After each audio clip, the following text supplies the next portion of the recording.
Hello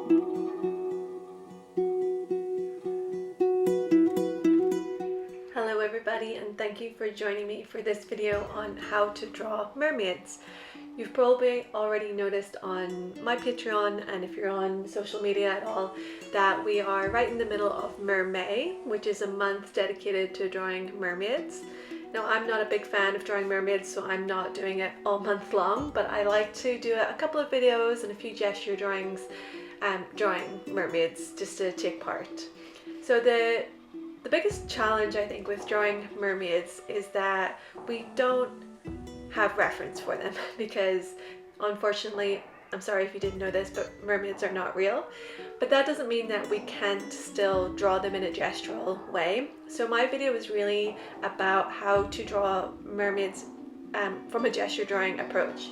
So I've grabbed a few images off a Pinterest board that I've created, and I'll put a link to that in the post below so you can have full access to that and draw from that as much as you like. I'm just drawing from a couple of examples here, and you'll notice already in this drawing that I've started that the process for drawing mermaids is exactly the same as if you were drawing a human figure. So I'm starting with my observation. What is the character? What am I trying to capture? What's the mood? What's the story? What's the feeling? And then I'm following my lines of action from the head down to about the waist with mermaids. Normally we'd go all the way through the legs down to the feet where they meet the floor. Obviously we don't have that with this option. My reference does have feet, but I'm not taking it all the way there.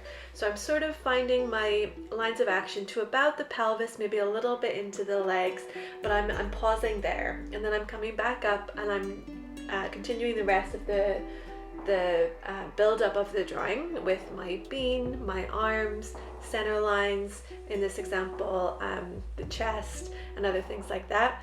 And then I'm coming down into the legs, and the trick is obviously a mermaid has one tail, but if you're drawing from a human reference they have two legs.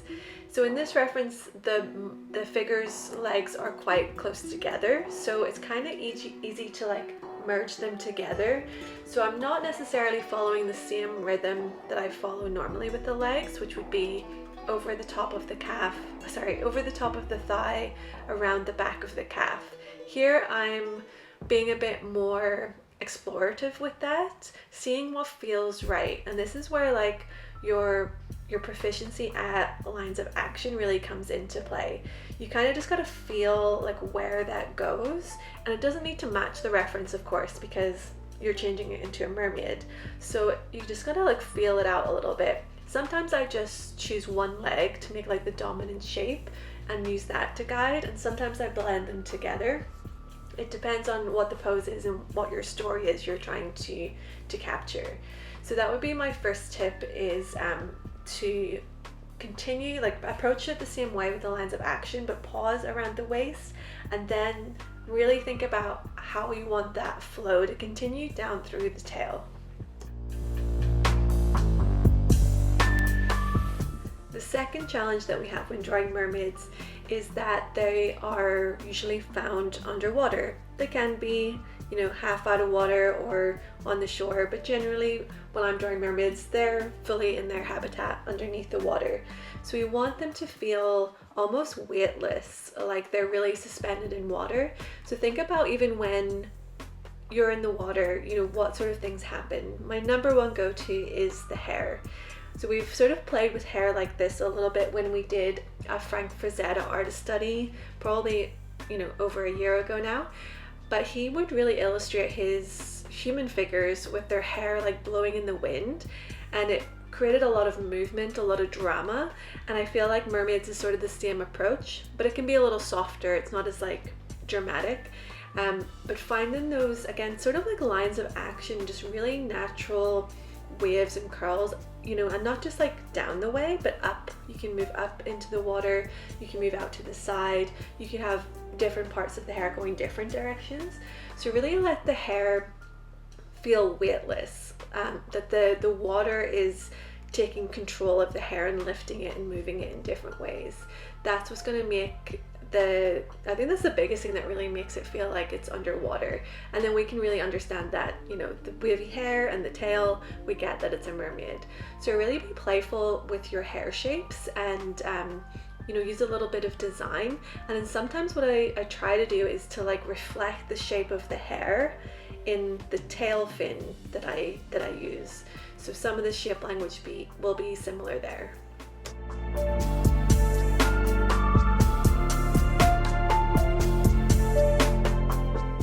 The third thing that I think is really important when drawing mermaids is the same thing that I use when I'm drawing humans, but I want to really make sure that I'm doing it with mermaids as well. When we're drawing mermaids, obviously there's a connection that we make probably with the Little Mermaid and cartoons, and the lines of action and stuff can get very curvy around the tail, which is great. But the same thing that I say when we're drawing anatomy is that sometimes I want the anatomy for it to look more solid, and to avoid it looking cartoonish is to give it a little bit of an angle. So if I'm drawing like the deltoids or the pecs or any muscle group really, I don't want to draw it with a perfect curve because it's going to lose a little bit of its strength and its weight, especially around like bony areas as well, like the pelvis. So bringing a little bit of angularity into your shapes, especially through the tail, because the tail is where it can get really smoothed out and rounded and become cartoonish. We can still be fairly soft with it, but really think about like where can I bring in a little bit of angle to make sure that it's staying solid and we'll say realistic in inverted commas. So when I'm getting to it like around the pelvis, and in this example the reference is seated, so I still want to capture that weight. So in the previous tip I said to be weightless with the hair. That's different, right? The hair is a different body tissue. Here it's like the core of the body, so I want them to be seated. You know, they're underwater, they're still seated, right? Do I want them to be floating or seated? I need to make that decision. Here I want them to be seated, so I want that angularity around the hips, and then also around sort of the bend of the knees in the tail where the knees would be. I'm creating a little bit of an angle there as well, so that it doesn't get too goopy and soft, especially when you're maybe putting some more detail into the anatomy of the upper torso. If you're doing anatomy, especially if you're drawing like a muscular figure, a lot of anatomy and, you know, detail on the top, and then the tail is like gooey and soft and cartoonish. It's not going to balance. So I'm bringing that same shape language of sort of gently angular muscles through into the tail. So that's a really important thing to capture. Unless you are going for a cartoony shape and design, then that's absolutely do that.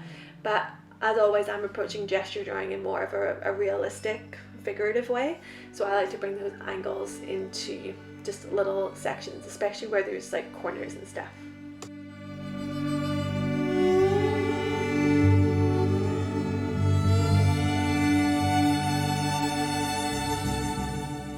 Tip number 4 is also a little bit connected to the anatomy.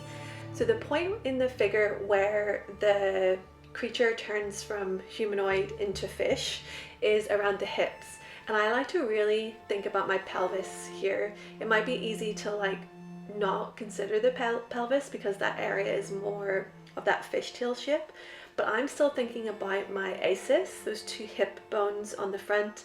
I'm thinking about the belly button. I'm even thinking about the pubic bone, although it would be lower than what we would see. I'm thinking about the volume of that shape still, and then I add on these little fin things. I guess that's probably from like the Little Mermaid or something, but I'm also making those angular as well to represent the boxiness of the pelvis. So we want to use these little design elements that are more on the fishy side to complement and support the anatomy of our human form. Again, if we just rounded this out, we're going to make it cartoonish and the volume's going to be lost, and there's going to be like this weird change from like anatomy to cartoon from top to bottom. So using your pelvic box and the knowledge you have of the planes there to wrap those fins around. So I'm sort of wrapping them like almost like underwear, like coming up from the pubic bone rounding around the side planes of the pelvis, and then imagining them going around and down into like where the sacrum is. So really thinking through that form and trying to add and maintain that volume around the hips.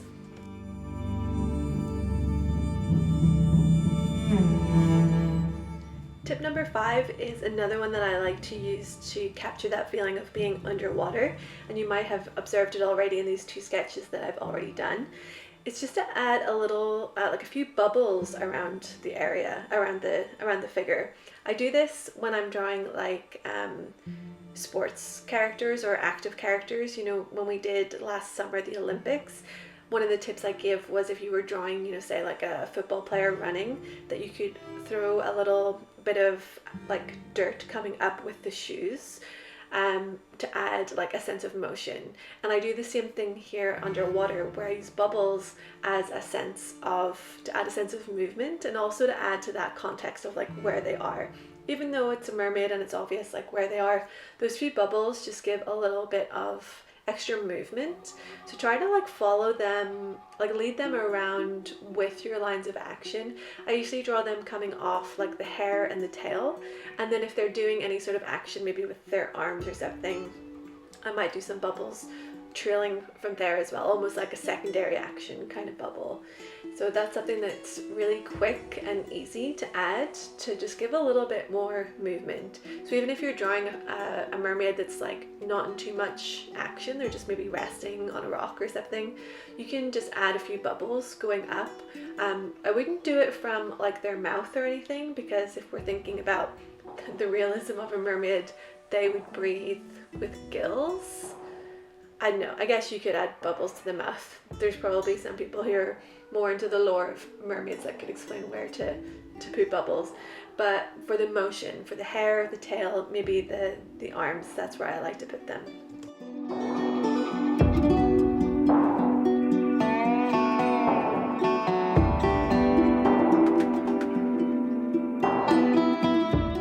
The last thing I'll add about tips for drawing mermaids is, again, just the same as gesture drawing. A lot of these tips you'll notice I'm taking straight out of gesture. I'm just applying them to a different subject. But my last tip would be is to think about the character of your mermaid. I think that when we're drawing themed subjects like this, it can really help us push our design and our choices and the story as well. So different references are going to give you different ideas. Also, I think different body types are going to give you different sort of ways that you can take your gestures. The ones that I've used here today aren't super varied. I just had like male and female, but there's a lot more body types that you can play with, and I've included a variety of body types inside my Pinterest board, which is linked below for you, so you can play around with like, what does a more muscular character look like? What does a bigger body type look like? And also a lot more different movements are in that board as well. So, you know, what choices are you going to make for reference that is like a ballet dancer or something more, maybe something more casual, just like someone standing there or sitting. How can you adapt that into your gesture? But really think about like the character that you want to draw out of your reference.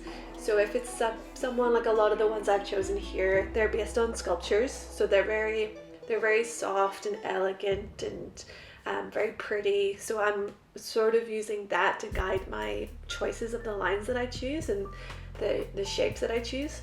It's like a very soft and gentle feeling. So I'm using, like, that works really well underwater because they're weightless and it's, you know, very pretty and calm, and that's sort of the vibe that I get from mermaids in my mind. But you don't have to do mermaids like that, right? Mermaids can be any character you want. So really think about like what you're drawn to in your reference when you choose it, and how can you bring that to your mermaid? You know, what do you want that to be? It doesn't have to be like this generic type of mermaid that I'm sort of drawing. It could be anything. So really connect to like what your story is, what your character is, and get really playful with it. That's what I really like about watching all the art that comes out of Mermaid. If you're on Instagram, if you just follow, I think it's Mermaid Official, they share a lot of the artwork that other people make based on their prompts, and some of them get really fun. The prompts can also really generate different ideas and different characters. So really like play around with it. I think that's what's great about mermaids, is that like they're not real, so we can make them whatever we want them to be, you know? So I hope you find this helpful. Just to recap, my tips were, number one was blending the legs into the tail. So maybe choosing one, maybe combining the legs together, but always staying connected to that flow of your lines of action.